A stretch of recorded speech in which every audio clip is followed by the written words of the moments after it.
Il accepte toutes les charges, toutes les obligations, toutes les servitudes.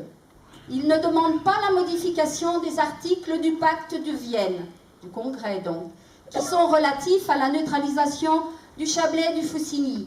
Il s'engage à les respecter et à s'y confirmer fidèlement. La signature de la France est au bas du traité. Quel que soit son gouvernement, elle se doit d'être respectée. Le droit international l'exige, du respect pour la loi et les traités.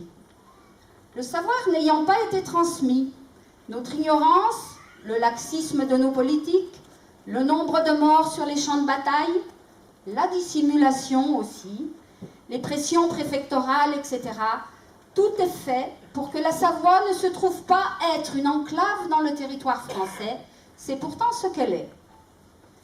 La zone neutre et la zone franche ne peuvent être soumises à la loi générale.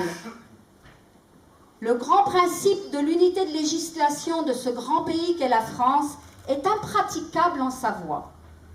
Toucher à notre régime spécial, nos droits acquis, notre neutralité et nos zones, c'est enfreindre des engagements solennels que pas un peuple au monde n'aurait osé violer. Or, je ne vais pas vous en dire plus. Il faut que l'État soit un honnête homme, disait M. Caillot, député. Honnêteté, justice, ne sont-ils plus que de vains mots? Ne peut-on espérer que toutes ces grandes organisations en place servent à quelque chose? Parce que vu ce qui se passe dans le monde actuellement, on pourrait en douter. Pourtant, il y a un espoir en Savoie. Aujourd'hui, on est mieux informé pour se défendre, et si le peuple veut, si vous le voulez, si votre décision, ce sera la bonne. Une déclaration de M. Fernand David à l'Assemblée nationale en 1905, député lui aussi. Je dirais que la zone de 1860 a été garantie par la parole de la France vis-à-vis des populations qui aujourd'hui sont hors d'état de se défendre, et que cette parole vaut mieux que les signatures inscrites sur un traité européen. C'est beaucoup plus fort. Quand une partie viole un traité, l'autre partie peut elle aussi être en droit de reprendre sa liberté vis-à-vis de ce traité. Tous les États signataires ayant créé des droits pour la Savoie n'étaient pas présents pour les faire oublier.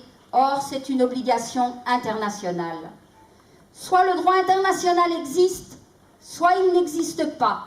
Et quand il existe pour un peuple, ces mêmes droits doivent être applicables à l'autre peuple s'ils découlent des mêmes traités.